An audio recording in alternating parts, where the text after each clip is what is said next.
Nais mo bang malaman kung paano ginawa itong Morse tipper? So panoorin mo yung video nito upang malaman mo ang mga iba't ibang process bago nagawa ito. Alright, so welcome back to our channel, The Sips Peters TV. So mayroong dumating na spare dito sa tailstock. Dapat supposed to be ganito, maipasok siya. Ganyan, yan ang normal. Maipasok siya. Pero na-disappoint ako dahil nung dumating ito, hindi siya makapasok, ay malaki pa masyado. Magkapareha pa sila ng diameter.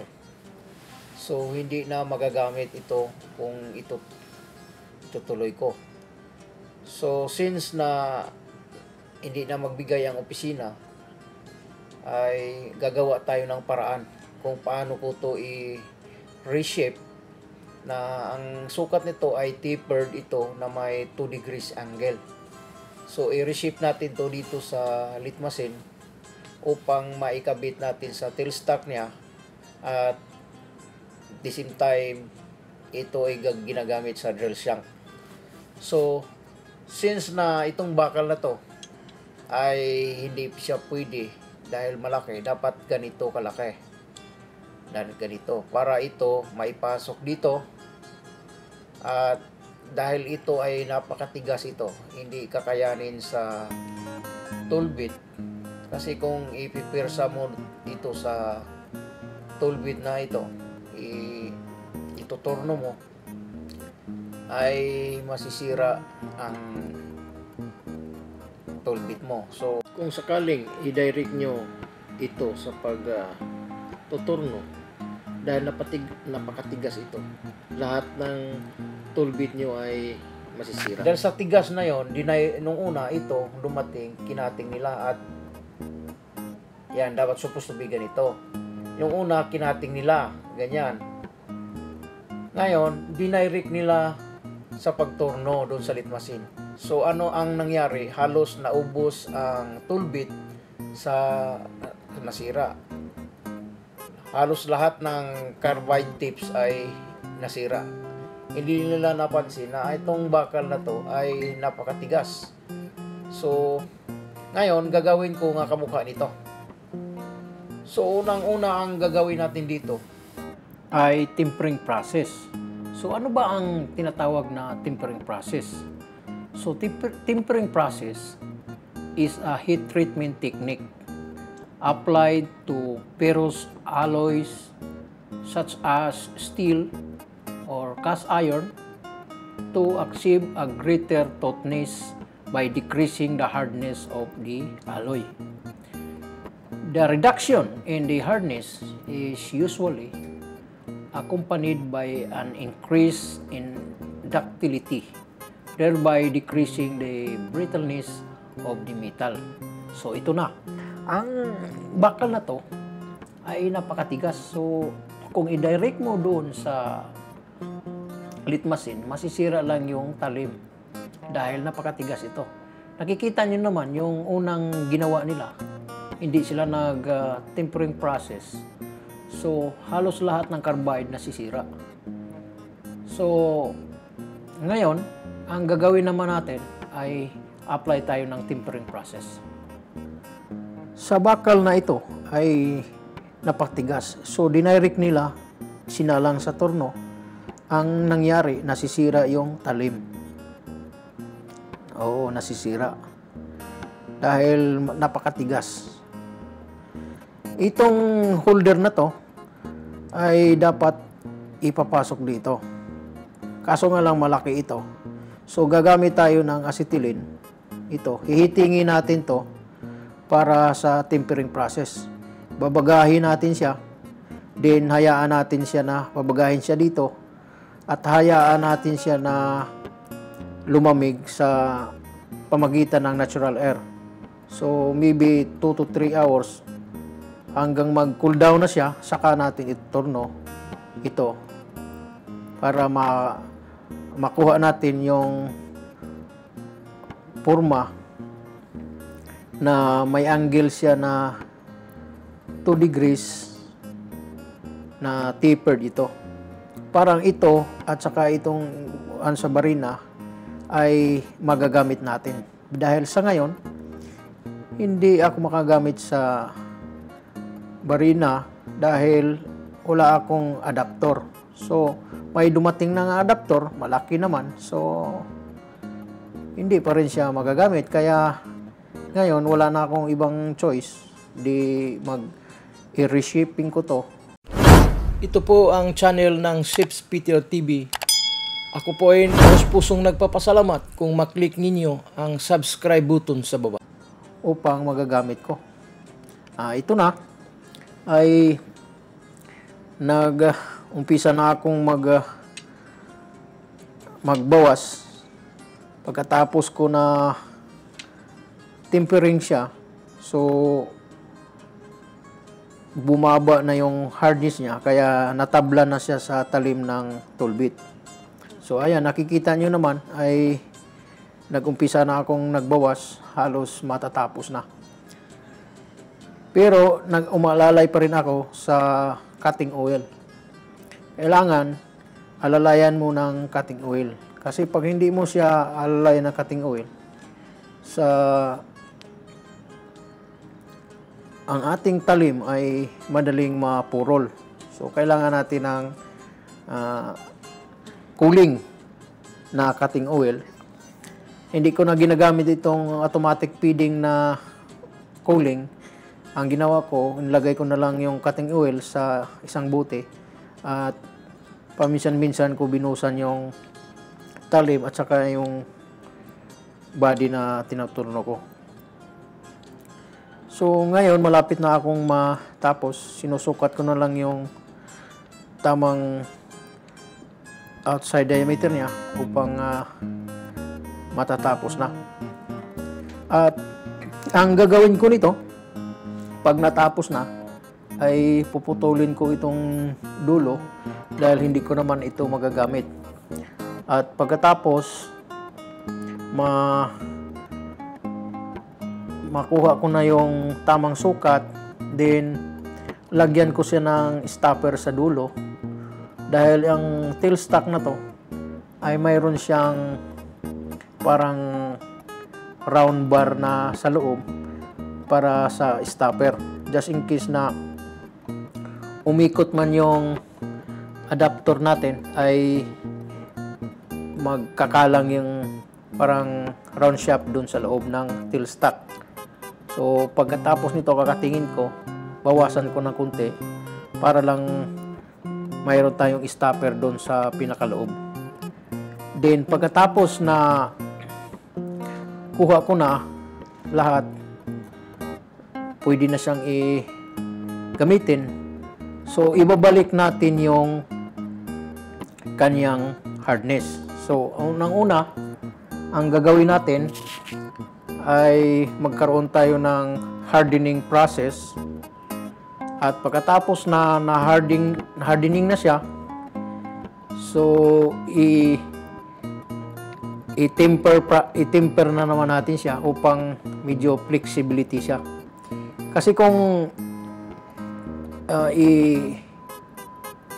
hardening process lang, pwede naman yun, kaso lang nakakatakot kasi ang isang bakal, pag sa sobrang tigas, ay brittle siya at baka mamaya ay makadisgrasya pa. So, kailangan nating i-flexibility niya sa tinatawag natin na mild tempering. So, ang mild tempering ay hanggang umabot din na natin siya bagayin. Ang mangyari nito ay apabutin na natin siya sa magkakulay blue ang bakal. So, pag nagkakulay blue na ang bakal, ibig sabihin, flexibility na siya dyan. Para kung marumang mga problema pag during sa paggamit nito, ay hindi siya basta-basta mababasag. Para mayroon siyang flexibility.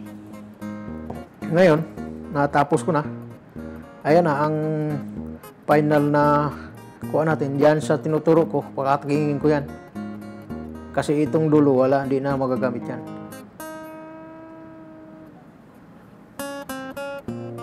Ayan. Kakatingin ko na siya ngayon para mayroon pa kong gagawin dyan na gagawa pa ko ng stopper.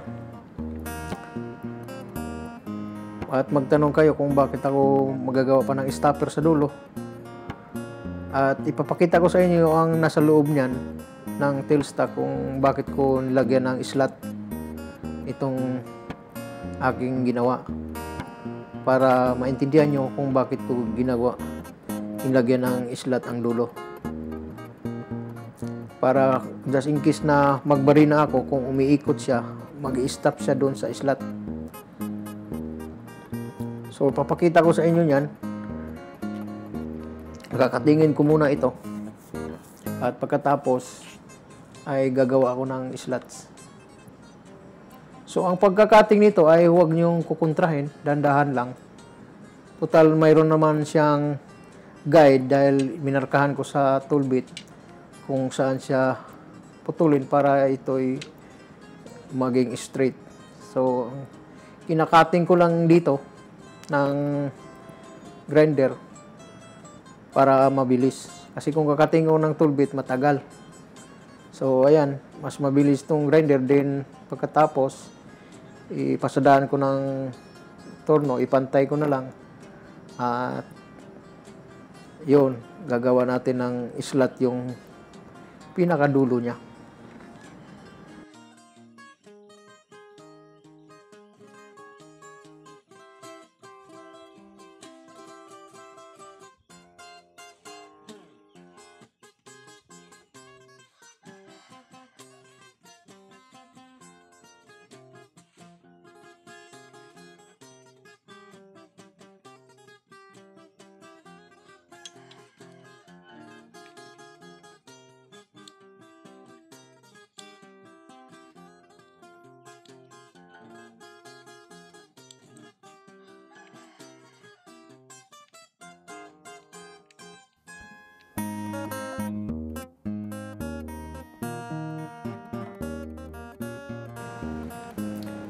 At ito na ngayon ay nalagyan ko na ng slot. Ito yung sinasabi kong slot upang ito ay kumalang doon sa stopper ng barrel ng tailstock. So ipapakita ko sa inyo kung saan diyan mag-stopper. Nakikita niyo yung nakabalagbag na round bar doon. Yun ang pinaka-stopper. Ito. Yan. Tinuturo ko doon sa wheeling rod. Yan. Yan ang pinaka-stopper upang gamitin mo ito sa mga katulad ng magbarina na malaking toolbit. Hindi siya iikot dahil kakalang siya doon. Yun ang pinaka stopper. So kaya nga nilagyan ko ng slot. So ito na siya. Yan. So subukan natin kung papasok pa siya at magagamit. So kailangan nating i-pause din ng konti para ito ay makapasok ng maigi. So yan. Ayan na. So naglalak na siya sa loob. So hindi na siya basta-basta naiikot. Mukha niyan. Hindi na siya basta-basta naiikot. Gawa nung mayroon siyang slot dun sa pinakadulo. Kaya yun ang purpose doon kung bakit ko nilagyan ng slot.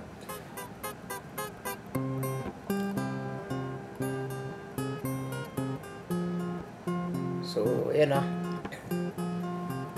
Almost done na tayo nito. At ngayon, ang gagawin natin dito ay hardening natin. So, ibabalik natin itong tibay niya o ang tigas niya, ibabalik natin. Kasi ito po ang channel ng Ships Peter TV. Ako po ay pusong nagpapasalamat kung maklik ninyo ang subscribe button sa baba. Okay. Ayan na. At binabaga ko na siya upang manumbalik ang kanyang tibay.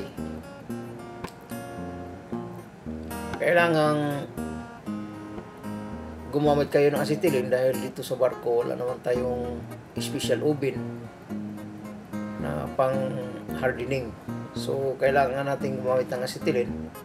At ngayon, i-quenching mo ito sa langis na may halong tubig. Yan. Baba, taas mo lang. Ganun mo lang, quenching. Hanggang wala nang iso, pabayaan na lang yan siya.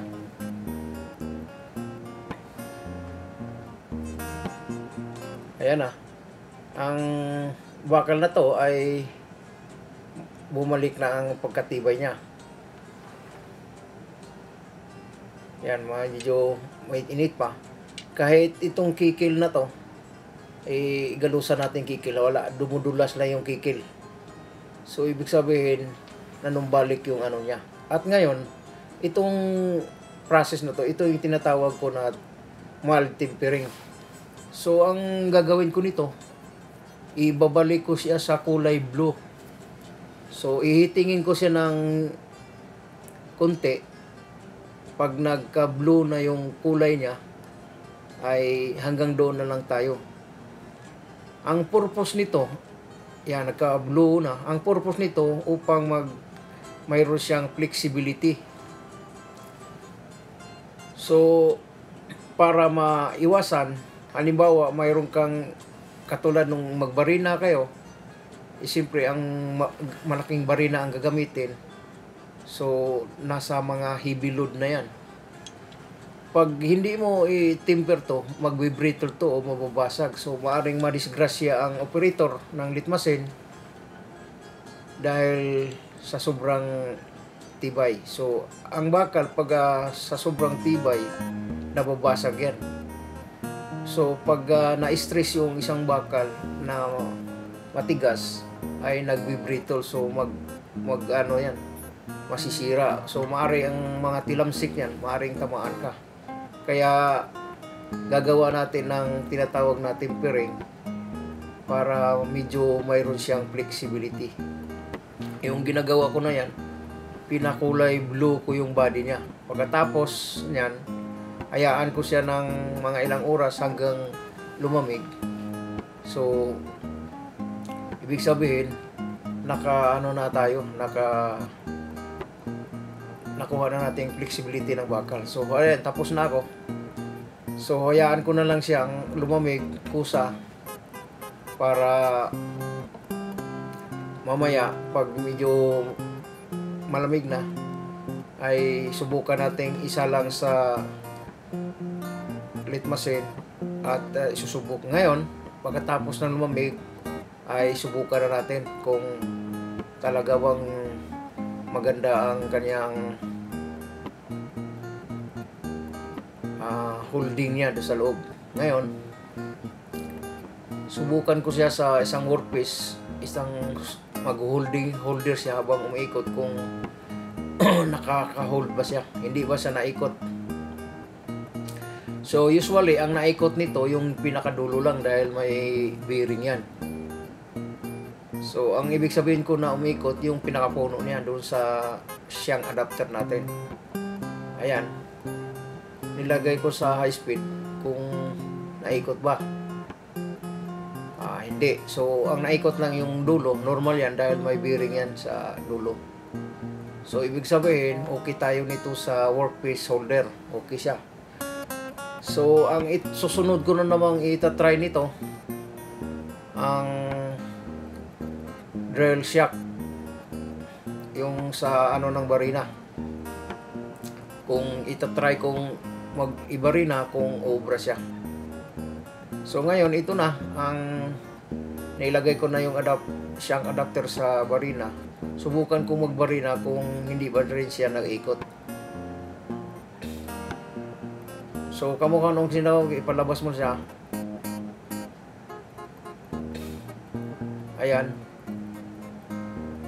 Pinipirsa kong pinapasok sa loob. Ngayon, okay na.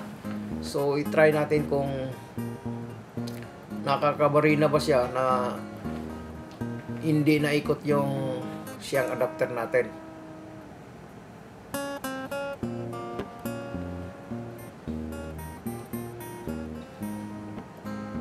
Ayan na, ay pandarin ko na at subukan kong ibarina ito.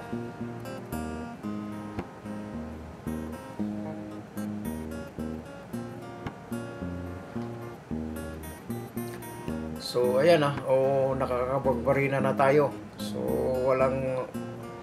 walang nangyaring ikutan doon sa adapter natin. So nasubukan na natin ang workpiece holder at nasubukan na natin yung drill shaft niya at gumagana. So alright, so completion na tayo nito at nakikita nyo na, nasubukan na natin yung workpiece holder at itong drill shaft niya at nakapagbarina tayo. At marami pong salamat sa nanood. Sana ay nakakuha kayo ng magandang idea.